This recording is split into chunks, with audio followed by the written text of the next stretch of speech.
Hey everybody, my name is Ann Soares. I am a fellow Fairhaven resident, and I am on a mission to introduce myself and meet as many candidates running for local office as possible to help me make an informed decision when I go to the ballot box in June. And I hope you find this video helpful. Today, I am joined by Andrew Panek. He is running for Planning Board. Welcome, sir. Thank you. Glad to be here. All right. So we have not had an opportunity to meet before this. So this is really going to be the first time where we're learning, if you will. Tell us a little bit about what you do and how you anticipate that experience will help you to serve on the planning board. Yeah. So what I do currently, I'm the director of housing development for PACE Inc. in New Bedford. So I do that, and I also teach construction at the Youth Build, New Bedford Youth Build, that is also part of PACE. So I teach construction, and I help support the affordable housing development for the organization. I'm also a authorized OSHA outreach instructor. So I teach Oh, OSHA. wow. Yeah. So I do quite a bit in the safety construction world as far as training and teaching and things like that. How long have you been doing all of those things? It sounds like a myriad of different types of experience. Yeah, yeah. So I would say the initial transition kind of took place back in when I was living in St. Louis. So this story starts to get a little bit involved because of my past and my family's story. But my wife is prior military Air Force. In 2023, I think it was, she retired 20 years in the Air Force. While we were stationed in St. Louis, after COVID, I decided to go into business for myself and become a general contractor in the city and doing odds and ends and things like that. I come from a construction family, so I know my way around tools. I have an engineering degree from Mass Maritime, so I'm pretty handy. I've always kind of worked with my hands and that sort of thing. But at the time, I was working in education, and so after 2020, after COVID hit, it was kind of crazy. So I was like, you know what, I'm going to take a little step away from education, go into my own contracting work, and go from there. Well, I got connected with an organization in East St. Louis, Illinois, which is a highly impoverished city east of the Mississippi River, just across the river from St. Louis. I got in touch with this great organization called R3 Development, and they needed a construction trainer. And so I went in there with my knowledge of education best practices and curriculum development and my love for construction. I was like, oh my gosh, did God just reach down and give me like a present? Like this is like who could ask for a cooler job? Yeah. So that's where it all kind of started. And then I was really fortunate enough to be a part of the launching team for a brand new youth build. We call it Careers Academy for R3 Development in 2022, 23 timeframe. Mhm. And then in 2024, we made the decision to move back to Massachusetts, where I'm originally from. And we moved in with my mom so that we could get our feet set and figure out our next move. And then I immediately reached out to Youth Build New Bedford because I believe in the model and I believe in the movement. And I think it's where my energy can be best used Mhm. right now. Well, thank you to your wife for her service. Well, appreciate that. Thank you. Thank you so much for that. Um, why planning board? I mean, it sounds like your experience would be sort of a natural fit, but a lot of folks that have great talent and a broad spectrum of experience don't always get into town politics. So, Yeah. what got you interested in that? Planning board's interesting. I think that, I've been coming to Fairhaven since the 90s. My parents bought a little beach house on the neck. Oh, wow. And Okay. we'd spend summers here, and like that really had an impact on me. And that's kind of why I ended up going to Mass Maritime in the first place. And like, it's just had such a great impact on my life and my kind of coming of age here in Fairhaven. So the idea has always been that like, I absolutely love this place. I love this little town. I think the natural resources here are just fantastic. If there's just a way that, we could look at everything going on in the world, everything going on regionally, and all the growth and development, all this like intense vertical growth, and you get all this like overcapacity, and then you got parking. It's like it just gets out of hand so fast. And when you really look back at it, it comes down to a lot of like special interests and people kind of doing things for themselves and maybe getting big developers in to make a lot of money and all this. And that's great. There's definitely a place for all of that. But there's also a very important piece where you need to have mindful discussions to be able to create logical growth that benefits the most people possible. And whenever I have the opportunity to get in these types of discussions with people, about maybe the philosophy of development, the conversation comes up. It's like, oh, you should get into politics. Oh, you should go do something in the town. You should step in and do, and it's, I guess I'm kind of right for that because I'm already kind of service oriented in my mindset anyways. I prefer to work with people that are more appreciative of the work you're putting in and, maybe other populations that are, apathy towards or whatever it might be. But yeah, so the planning board, I think is one of those kind of checkpoints that provides some control for the population of the town, the residents, to kind of have a say in, how things get developed. We don't want to be exclusive, right? But we also don't want to just kick the doors open and let the whole, animal house in, right? Because then you end up with issues that you've seen communities all around have had to experience. So, and again, I say this just from my observations. I'm not a lifetime politician by any means. This is my first soiree into it, so I'm very excited for the opportunity, more so to kind of fill that curiosity of like how this all works and how I can better educate myself to continue to make good decisions, both for like my professional work at Pace and community development there, but also personally and what I seek in a good community. So.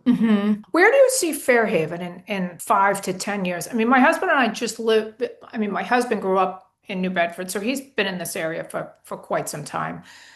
We both just bought a home here about 8 years ago. And even in the last 8 years, it's remarkable how much things have seemingly changed.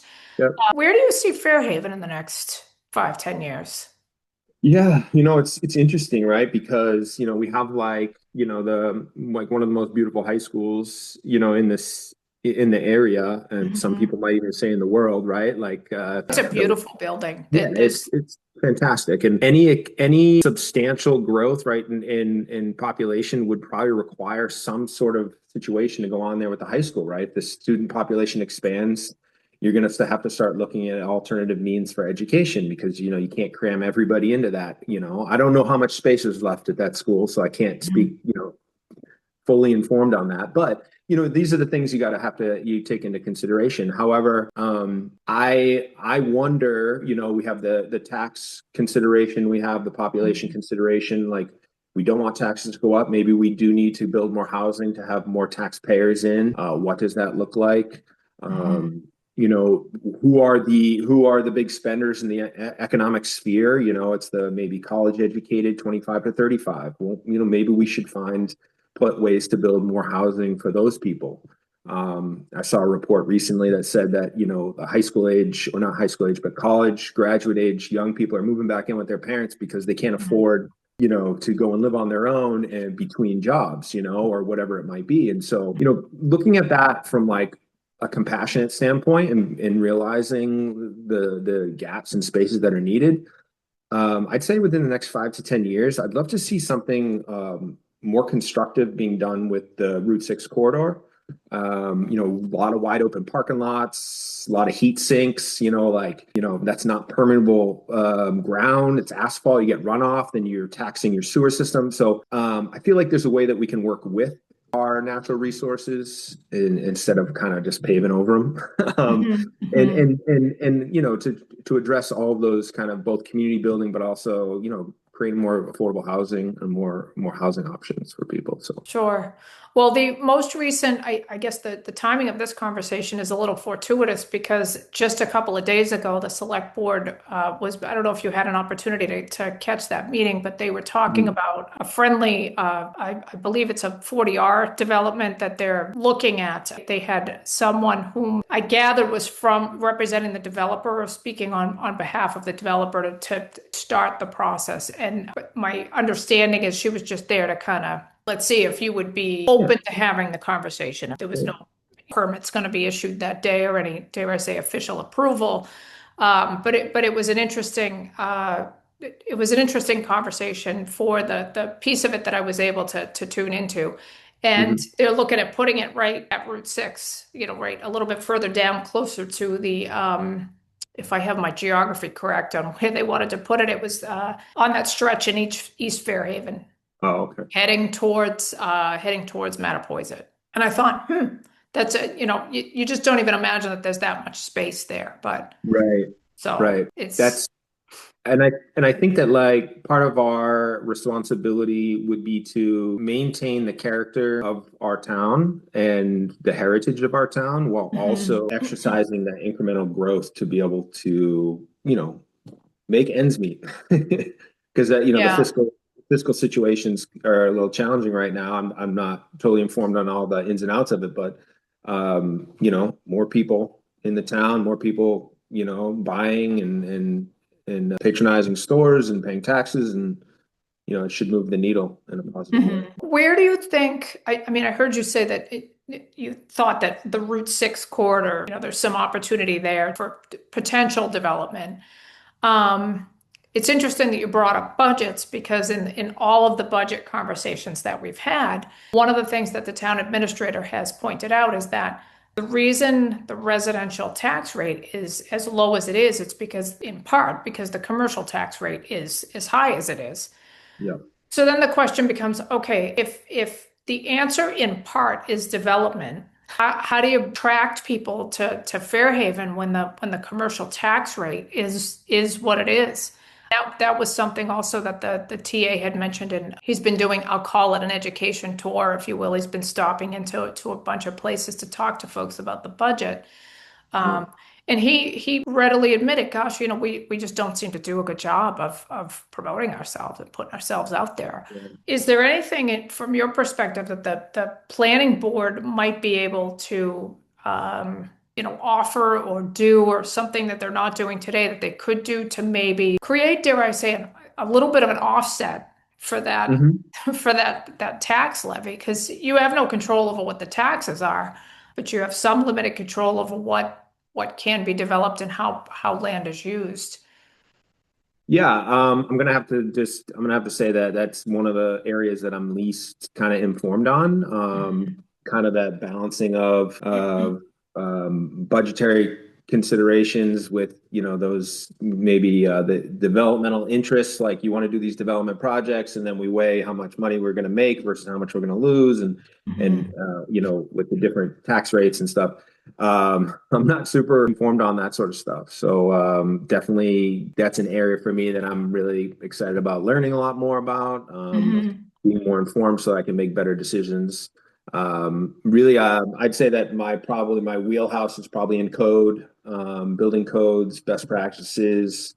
Um, I'm not like an environmentalist or anything like that. I don't really prescribe to that sort of thing, but I definitely have a love for nature, and I think our natural resources here are some of the best I've seen anywhere. I lived in a lot of places around the world, and I think that the more that we can emphasize what we have naturally here, and promote that as for people in that same world that really appreciate walking trails and hiking and bike Mhm. paths and all that, like there's a huge, I mean, if you go to Boston, you just see people walking and biking everywhere, right? And Mhm. come down here and everyone's in cars, right? Not Right. everybody, but it's still a relatively flat area. There's plenty of room for cycling and walking and running and whatnot. So, yeah, I mean, I think that it's all part of that, right? It's all part of that kind of challenging puzzle, the kind of that we all have to put together.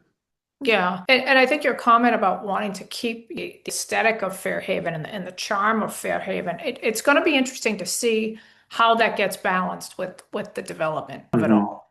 Yeah, Because just, with the tax rates, the only businesses that can truly afford that are going to be, the corporate businesses that right. just, they'll take the loss on their balance sheet if they need to, or, they'll play the tax strategy. It's going to be a challenge, and I'm just excited to see how they in the future how they balance that, because I remember when Starbucks moved in, it was Yeah, people were not happy about that. They thought, gosh, yeah, just what we need, right. another coffee shop, and so Luckily, they put it in the death corner there, right? Where it's like nobody can get in or out of that little location anyways, right? When there was a Dunkin' Donuts yeah. there, it was like I swear I saw a fender bender like every other day when you're down here. Well, yeah, for sure. It's in a very precarious place, but they re-engineered basically two spots. It was oh gosh, it was Dunkin' Donuts and it was a tropical smoothie. Smoothie place. So both of those things, basically, they took both lots and combined them and Mhm. Yeah. rebuilt the building and I think they made probably the best use out of it they could. But your point's well taken. It's the traffic there is pretty Yeah. heavy.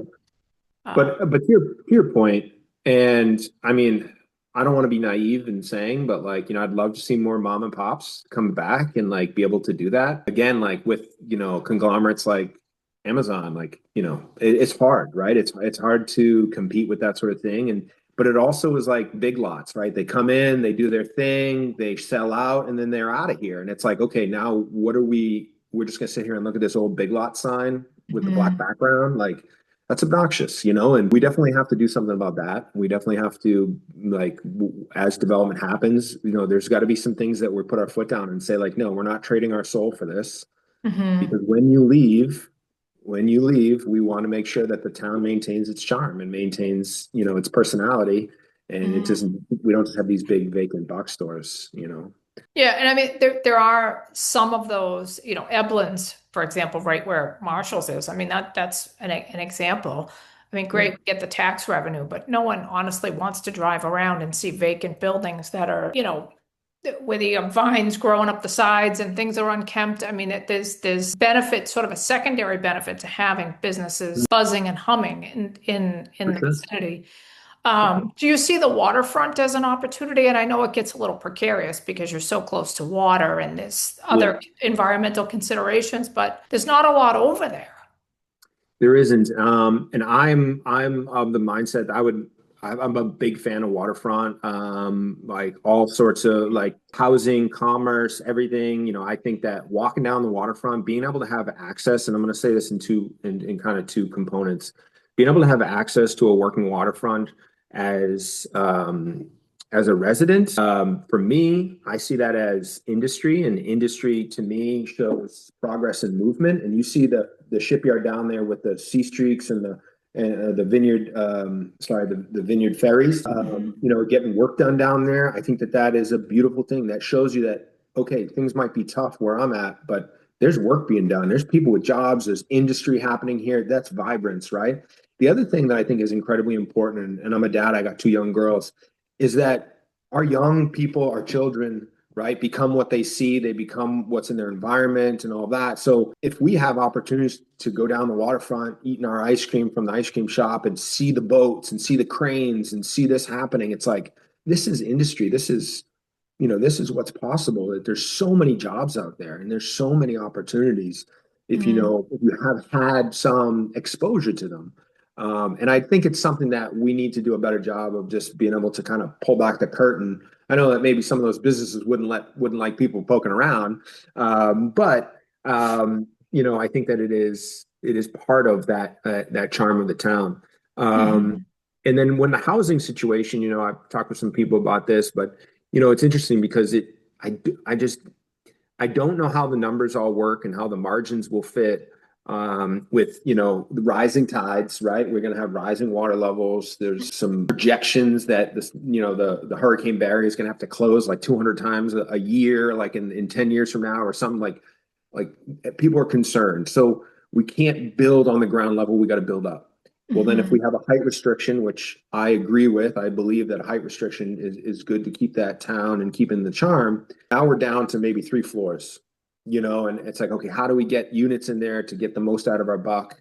It's going to be unique situations. It's going to take a lot of people working Mhm. together. My position at Pace in New Bedford, I work with the city, I work with other nonprofits. Uh, Habitat for Humanity just got 3 lots in the city, and they're going to be building brand new homes. And they had to get variances in order to build their standard model home. And the city was 100% ready to play ball. They played ball with them, and they got their variances. And Josh Amaral over there at the city, he does a fantastic job because he keeps his mind focused on the long game and what Mhm. that means for the community and what the community really needs versus you know And again, the margins aren't big enough for the big developers to come down from Boston and be like, yep, boom, here, take my check. I'm going to Mhm. snap up a bunch of apartments, a bunch of condos. You know, Right. it's just not there right now. So um, I think it's going to take some interesting, thought circles and people coming together and joining hands to make something like that work. Yeah, and it's interesting because when I think of coastal communities, I mean, even if you look at places along Cape Cod, it's some Mm, of the communities that are really popular on the Cape. It's all of those, they all have that center strip where all, they got the little gift shops and they have the ice cream shop and they have the little yeah, pub where you stop and get lunch and then there might be a marina nearby, which I think from a development perspective, I think there would it's an opportunity to create a lot of that coastal charm, if you will, but it's also an opportunity to tap into the tourism department and say what we're doing. yeah, How can we leverage exactly. what we're developing to Hmm. bring people in and enjoy what we offer here? I agree. I agree with that for sure. And I think that the work that New Bedford's done with opening up their working waterfront, like with Marisol's down there, and then the little clam shack and the black whale, and like, you can practically, the Ernestina, you can practically walk down on those docks and take a look at those fishing boats, and be like, Mhm. this is super cool, right? Like a whole industry that tourism comes in and they get to see, they're like, wow, the biggest Yeah. grossing fishing port in the world, and we're here, this is where Mhm. scallops come from. And they're really investing in that downtown area, Hmm. which I mean, parking is a challenge for Yeah. sure. But I mean, it's even in spite of that challenge, it's very bustly, especially when the Mhm. weather cooperates. I mean, Oh people my are just gosh, yeah. roaming around and, they're sitting outside and they're staying a little longer and they're just enjoying, which I mean, I don't pretend to understand how all of this works from a planning perspective, but I'm like, gosh, like we could create a mini version of that Yeah. on right here in Fairhaven. I think it would Mhm. be it would be great. People will probably hate me for saying that because of all the cars and the parking and Main Street is pretty tight, but surely there's got to be a way around that. I don't know what the answer Yeah. is, but Yeah. And again, that's the beautiful thing is that in my opinion, when we have a new challenge, I always do this with my staff and my students. We go to the chalkboard and we have a chalk talk. I want all the questions you have. I don't want answers. I want to hear questions. How do we handle the traffic? What do we do about this? What do we do about that? Because when you have the questions on the table first and you start to look at the big picture, you start to understand how big this thing really is and that you really do need a lot of people at the table in order to come up Mhm. with solutions. And it's just my perception. I don't. I've been watching a lot of these town meetings, and it seems as though a lot of these town meetings they operate somewhat in silos. The Mm, planning board does its thing, the select board does its thing, school committee does its thing, and so on and so forth. I wonder if there is a desire to collaborate. And I realize that these committees can't meet without, they have to be public meetings and they can't meet behind closed doors. I completely mhm, appreciate that. There has to be a way in which you could collaborate and start working on ideas and say, okay, well, what would you support and how could we make this happen? And maybe we get mhm. another, group of people within the town here to work through because no one committee is going to solve this because Right. everybody's got ideas, but unless you're all on the same page, it would just seem to me that kind of an effort you could get further faster. Even That's if a you great did it point. once a year. I mean, Right. I realize everybody works full-time jobs on these committees, or many people do. This isn't their only job. Yeah. But my gosh, I mean, instead of putting forth all this effort and then, realizing now you've hit a new roadblock with the select board, or you've hit a new roadblock with, tourism or whatever the case Hmm. may be. And I hope that the TA, in his want to address the budget issues, has these collaborative powwows to say, okay, we got some real problems here. How are we going to do this collectively? Yeah, for sure. And I think that's leadership, right? That's the type of leadership that I think people deserve and that they're looking for. And I think that I haven't met the town administrator yet, but excited to do so. And yeah, I mean, it's all about coming to the table, and all of our ideas, what does it matter if we can't apply anything, right? And if we can't apply anything, if we don't agree with something, and so it's we got to come to the table. We got to be willing to work together and maybe try something new, like a subcommittee that that talks about the wraparound impact of these sorts of things, so that you can really flush out every little thing and be able to make sure that you're feeling comfortable with the trajectory that you're working in. Mm-hmm. Mm-hmm. Yeah, and because no one person has all the answers, and no one group Totally. of people can think of every possible challenge that may come. But Yep. I truly believe at this point we're really at a crossroads in Fairhaven for a variety of reasons, where it's an opportunity for the town administrator, who's relatively new. I mean, he just Hmm. this I don't envy him at all, because he came in the fall, and then he went right into budget season, and it's been a bit of a hornet's nest ever since. Yep. So I hope that he will leverage this as an opportunity to say, all right, we got to get all of us in a room, and let's flush some stuff out, see what we can work on to move forward, because we have some challenges for sure. Yep. Not the least of which I'll point out is the turbine situation. I don't know if you've been following that Mm. at So all. the last I saw, I think it was, I can't remember where I saw it from, but he's looking for more money to modernize or repair, replace. Yeah, there's been some. He is concerned that we as a town, and I'm paraphrasing, of course, but he's concerned that we as a town are going to have to foot the bill. Yes, either take them down, replace them, repair them in some way, because there's some rumblings or rumors that the developer may just walk away from the lease. And that for sure would be a problem for us. Mm. And I Yeah. don't know what the developmental, I don't know what you do with that space once you pull the turbines down. I mean, I think we're a bit away from making that decision, but Mhm. from everything I've read, they're not functioning as contractually expected, Right. in light of the turbine blades, experiences that we've had in Nantucket Sound and in Plymouth, like in the last year, 18 months or so. There's some real concern among the people that live there in and around those turbines, they're thinking, gosh, like, is one of these things gonna, drop in my backyard? Right. They're loud. They're very loud. I don't know if you've had an opportunity to walk underneath one of them, or Oh get up yeah. close. Oh yeah. It's something. Do you know, Yeah. by the way, how much land those turbines occupy? I don't. I don't. Are you aware? I'm not. It's more of a curiosity question. We would take the bike bus from the Neck up to Wood School with my kids, and we go, ride by them on the bike path there, and can't be very. I mean, I don't know, a couple acres maybe. I don't think it's very much. Yeah. Would you support another initiative? Initiative for. If they said, listen, we got to take these things down because Hmm, they're in disrepair, they're not working, and let's sure. assume that they come down.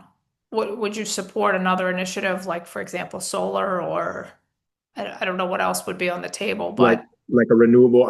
In that mm, particular spot, I don't know how successful solar would be because it's very wooded. right. But I mean, I'm a fan of renewable energy for sure, and it's kind of tricky because it seems like every week a new technology comes out with solar, Mhm. and then you look and see there's offshore wind farms happening, and then in the next article that they recommend you to read, it's about some submersible that produces 20% more energy than Oh, a interesting. windmill. You know what I mean? Like there's just so many new technologies coming out, like constantly, that it's tricky because you put one set of units up and then they become obsolete, or there's a new technology Mhm. that gets your interest peaked. Vertical windmills are another one that you see around occasionally. They're a little bit more aesthetically pleasing, and I've heard that they don't make quite as much noise. Mhm. They work with the wind a little bit versus more of that pinwheel motion where the shear force is the wind is coming this way. It's more, the vertical, Oh, I I guess. see. Mhm. Yeah, the fins, it spins. I guess it just makes it's a little bit more efficient, works with the wind a little bit better. Mhm. But yeah, I mean, yeah, I'm open to anything, right? It comes down to, if I have any stubbornness when it comes to an idea, That's just history that I've had with maybe that idea. And it's more of a stance of like, okay, where are we now? And like I said, technology changes so fast that Hmm. my information of what I'm judging this on can be completely outdated. Right. Um, and so I'm all about, like let's vet it, let's read about it, let's figure it out, and and try and draw a consensus on like best way forward. Right. And it's just interesting. I mean, you raise a very good point in that all of this renewable technology, I mean, it's changing as we're sitting here. I mean, there's Yeah, something new being developed. And yet the contracts for these things are, I mean, you're talking decades yeah, in a right. Like, space that is, it'll yeah. be different 2 years from now than it is today. Yeah. I saw a product being released. There's a new type of solar cell, peruvite, something. It's a hardening. Anyway, I'm not informed enough. Sorry. However, they've been making them into roofing tiles that can be used as a structural roofing tile. And obviously that would be have to go through international building codes. Like it would be vetted, it would be tested. Like it's going to have to go through the wickets for sure before it will be adopted by any building code in Hmm. any state. However, that would flip the game on its head because now you have a structural building component that is also going to be able to produce energy for your house. And if we think of it as like, our home is our own microcosm, our own micro environment, if I can be self-sustainable and you can be self-sustainable, we don't need big windmills if we can all do it ourselves. So that's just an idea. Yeah. Um, but yeah, I mean, so like, technology will show, right? It'll come up and it will change the game, like it constantly does. So Yeah. And I think some consideration, it's easy to, the current turbines predate even me. I mean, these things were up before I even moved into town. I had to honestly ask around and get the backstory on it all. But I would imagine that in any agreement going forward, I mean, there's got to be a way that you can push and say, listen, like if this technology updates, hmm. can we get an update within in 5 years even? Not immediately, but I mean, if you're gonna pin me to a 20-year contract or a 25-year Hmm. contract when we know the technology is not, it's gonna be light years different by that point. Um, Yep. I would hope that there would be some, what are we doing to update? Yeah. And I think that I would probably chase down some communities that have been taken advantage of by overzealous developers and things of that nature, and see how they've recovered from those sorts of things. Um, because if you look at it from what they're doing, what they've done in New Bedford with the like post-industrialization, right? Like those companies just up and move. I mean, Atlas Tack Factory, right? We're out. Peace out, everybody. We got what we need. Whatever. We'll just figure this out as the time And goes that by. building is an eyesore and it's a Yeah. mess right now. Yeah. Yeah. Yeah. It's awful. And so you look at those sorts of situations and you say, like, yeah, okay, how do we protect ourselves for the future? And what's the off-ramp opportunity? What's the worst case scenario opportunity? How do we safeguard these things while also not inhibiting growth and progress? Hmm. But I think there's a lot of great case studies, from different, neighborhoods in Chicago, even, or, St. Louis is a great one. I lived there for 6 years, did development work there. And, you learn how certain projects have affected the community when on surface, this is great. This is going to do all these things and going to check all these boxes. And then they come in and you're like, I wish we would have done A, B, and C. And we didn't. And now we're kind of stuck with what's left over. So, Right. you're never going to get everything right. But again, I'm a big proponent of conversation, transparency, working together. Let's flush it out, right? Put your egos at the door and let's just have a pragmatic conversation about how this benefits our town. Hmm. And how do you anticipate? I mean, the planning board right now, I believe is 7 people. I could be wrong. 7 or 8. It's not a very large board. Yeah. How do you anticipate you would deal with or resolve conflict with someone else as you're kind of trying to flush out these ideas? Because especially as it comes down to renewable, I'll just use renewable energy as an example because people are very passionate about it. People either think it's a bunch of bunk or people are very, very passionate about that's the way forward. How do you get work through that when you know, listen, like Mm. we gotta work together to move the town forward. I'm sure in your experience you've been up against folks that just don't Yeah. quite play as nice in the sandbox, if you will, but you gotta get it done. Yeah, yeah, and I think that conflict resolution is, and just like communication, right? You speak so others will listen, and that's responsibility on both parties. And so I work hard to be very open and just be able to hear people and not listening to respond, but listening to understand and to meet people where they're at and go from there. And to come in and be like, well, I believe this, and no, for every article you read that's fact about one thing, you read another article that's counterfactual, and you're like, Mhm. okay, well, and I'm a bit of a science and math nerd myself, and I teach that stuff. My kids will be like, oh, well, 2 plus 2 is always 4. And I'm like, in base 10 math. But remember, the Egyptians, they counted in base 12 math. And they did 1, 2, 3, 4. So, you flip the whole world of understanding on your head when you're like, well, wait a minute, you're just thinking of it through your own lens.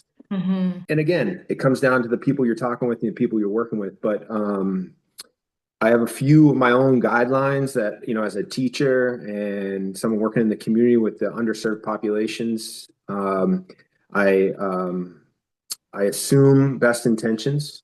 I take ownership for understanding, and I assume no knowledge. So I don't come to the table with these assumptions that you're out to get me. I don't come to the table expecting you to understand what I'm saying. I work hard to say, am I making sense? Versus saying, does that make sense? Because you're not Mhm. going to tell me that it doesn't make sense to you, because then that isolates you in the group and you look dumb and you don't want to do it. Mhm. So it's about, in my opinion, it's about putting my cards out and just saying, hey, I'm here to try and do good. You say you're here to do good, then let's talk and let's Mhm. try and do good together. And if we can't, then that's why there's more than two people on the board, I guess. Yeah. Yeah.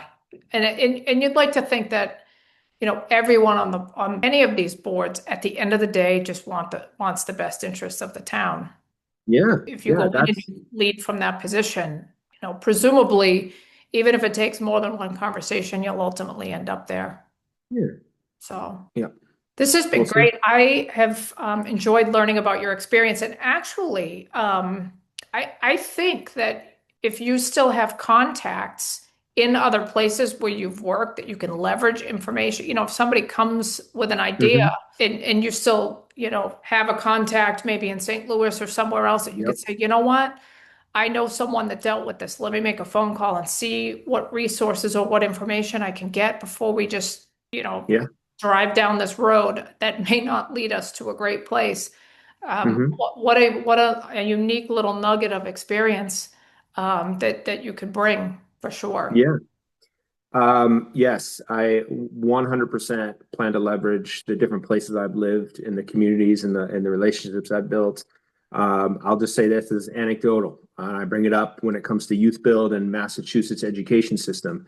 When one of the things that Governor Pritzker did in Illinois that was simple and but had a great impact was he removed the language around a high school diploma, and he said that no matter how you get it, it's a high school diploma from the district you're registered in. I don't care if it's a GED, a high set, a Penn Foster, credit recovery, whatever. You're in prison, doesn't matter. He realized that this one little thing, this drop down list that was pick which one you did, that was a roadblock for getting young people from underserved communities into the economy. And that's what the goal is, right? Is getting more people up into our economy so that we can all be working together and be productive. The more that we Mhm. have to support each other, the less I can do for myself, right? So we want to support each other so we can get up and we can take care of ourselves. Mhm. But anyone who would listen, I talk about that all the time because I say, if we just change that in Massachusetts, and again, I understand there's a contract with high set to offer high set, but if we change that language, you then offer opportunities to young people who just need to do credit recovery to get 5 credits to get their high school diploma versus having to go take 5 high set tests, down in Fall River at BCC. Our students Mhm. go down there. It's a great facility. The people are wonderful, but it's another roadblock to having to get Mhm. down, versus being able to log online and go to Penn Foster and just start doing courses and then get your diploma. Yeah. Um, and And I it's a imagine simple that's thing. expensive too. What's that? I imagine that that's expensive too. Which pathway though? If you need to go to Bristol Community College and start taking, exam, I mean, none of those, any exam is not free. Right. And so this is where the young person has to seek out services. So like at Youth Build, we have a holistic program that includes taking high set tests and getting academic support and all of that. But you can go to Mass Higher and you can go and say, hi, I need to get my high school diploma. There are services out there, but again, it's the young person needs to tighten up their belt, tighten up their shoes, and go do pound the pavement and figure out how to make this happen for themselves. Hmm. So Hmm. again, it's a minor thing, but it can have a big impact. And I love Hmm. those, right? Like you plant a bulb in the fall, in the spring, you get this beautiful tulip, and you're like, all it took was that one little bulb. So Yeah, and there are probably a lot of those opportunities. yeah, If you really start digging at it, like what things can we do immediately to get some really great impact, and then we can work on the hard stuff that's, just right. going to take a little bit longer to come to fruition. That, because I truly believe you should be planning, you're obviously going to plan and work for today, but if you're not thinking ahead, tomorrow's going to come up on you, and Right. you're going to be sitting right in the same boat going, great, how did we get here, Right. Yep. So. Exactly. So before I let you go, I wanted to take a couple minutes and just give folks an opportunity to learn a little bit about you as a person. Okay. This is just more of like a fun kind of thing. Um, what are you passionate about outside of, building and politics and all the things that Mm, you do, 40, 50 hours a week? yeah. So I'm a volunteer coach, rugby coach at Mass Maritime, my alma mater. Big fan of rugby. Played my whole adult life. I've coached. It's probably my fifth team now I've coached, but being able to coach back at my college where I played there's nothing I can compare it to. Mhm. It's an honor, and it's a great privilege. And that to me I'm very passionate about my boys. And yeah, it's a great opportunity. So I love that. Mm. What are some of your favorite spots in Fairhaven to enjoy? Oh, well, There's probably a um, list, but yeah, there is. So when I was a kid, we used to, I don't know if the Parks and Rec people or is the conservative, the parks and forests and stuff. It's called like NCR. Yeah. yeah. Yeah. Anyway, there's a spot in the back of West Island. We used to go back there as kids and play paintball. I know that that's probably not allowed, but we used to do that. And there's all these walking paths in the back there, brings you to East Cove and all this stuff. And that spot in the back of West Island, like it's crazy when you look at a map of West Island.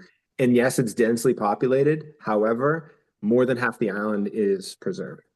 And to me, that is the epitome of Fairhaven. That is Fairhaven. Hmm. And I love being back there. I bring my daughters back there anytime we can. And every time you meet people back there, they're just, they're happy and it's just such a beautiful, unique little spot back there. Hmm. So I love that spot. I also love Gilbert Point in winter when it's just like a wasteland and like nobody, I shouldn't call it a wasteland because obviously people live there, but like it is brutal to be out there when the wind is whipping and the weather is gnarly. But it's like, to me, that's maritime culture right there is like Hmm. people who live here and can take that are like some pretty tough people.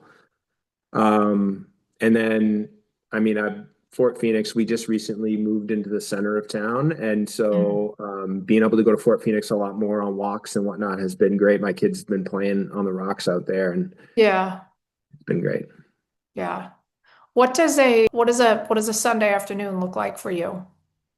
I heard you say you have Um, kids, but Yeah, so Sunday afternoon, we'll probably be working out in the garden. I'm big, I like gardening and farming and whatnot. I don't have enough really land to call it a farm, but yeah. I have a couple different spots. I have one spot across from my mom's house down on the neck, and then just moving in here. But we're gonna be doing some stuff around here as well. So I love working on the in the ground and having my kids outside. Mhm. Going for bike rides. And then depending upon whether the Bruins or Celtics are playing, I'm a sports guy. Okay. So I'm not going to deny that, but yeah, just kicking around with the family, honestly, and being outdoors as much as possible. It's Mhm. when the weather's nice, sailing, but when I get on the sunfish and putz around in the bay, like that's great. Good for you. It sounds like it sounds like your relaxed time too. That's sort of how Yeah. you wind and how you get ready for the work week ahead. Yep. Yeah. Do you have any campaign events coming up like in the next like in the last 2, 3 weeks leading I up personally to, or you just how do no. people find you if they have questions, they want to chat with you? Um, it's a good question. I think that there are some events that I'll be attending. Okay. I've been working with a couple other people to help me kind of get an understanding of the lay of the land. Miles, who he's going for a select board, he invited me to a thing he's having on Sunday. Being interested to go to that, and then kind of just taking it by ear. I've gone out and I talked with a lot of people. I got my kids at Wood School. I used to live here, and so I still have some connections with people throughout town. Hmm. And like my name is very noticeable, so kind of banking on that as well. Like they're like, "Oh, Panek's back in town, all right." Yeah, yeah. I don't know, we'll see. But yeah, I'll be modest about it. Honestly, I'm not. We'll see. Okay. All right. Are you on social media or no? Like I'm just thinking if someone wanted to reach out to you and say, "Hey, can I pick your brain or can I where are you going to be and, Hmm. as it gets closer?" I do have accounts on Instagram and Facebook. I don't monitor them. Yeah. Um, I just as a You're as a father. outside. You're spending time outside. Yeah, So I get exactly. Right. it. God forbid. Right. Yeah. Yeah. No, that is 100%. I've tried to be better about shutting my phone down. Like I said, I'm raising two young girls, and I'm very aware of the data out there. And I want to be a good role model, and so I try and put my stuff away and get them outdoors, and Mhm. just like and just kind of embrace what we have while we have it. Yeah. Because in the future, we're all probably going to be stuck to a screen, with helmets on or something. Who knows? Um, but yes, on LinkedIn, I definitely monitor my LinkedIn a lot more consistently than I do Facebook or Instagram, which is none at all. So I Right. apologize to people who might be using those platforms to get in touch with me or tag me or whatever. Yeah. But LinkedIn messaging, I will usually see within a couple weeks. And then otherwise, I don't know. I don't know if I should be giving my personal email out. Is that Yeah, maybe not, but it sounds like you're planning to attend events that are already kind of yes. set up and established and that kind of thing. So as folks are attending maybe an event that Miles is having or Pam Kuchar or perhaps you may have a bump in there. So Yes. Yeah. yeah. Yeah. I mean, you're Yeah, not going for to be sure. completely invisible, but you're not doing the Yeah. whole like social media stuff and Yeah. that kind Yeah. of And I'll be out with a sign. I'm sure I'll get a sign and I'll be out there waving it, and all that. So yeah. that, yeah, as it gets closer to the election. Sure. Yeah. Yeah. This has been amazing. I have enjoyed our conversation very much. Good luck Me with too. your Thank you. campaign. Thank you. And for anybody watching and listening, Election Day is June 9th, so get out and vote. It exercise that right. Exactly.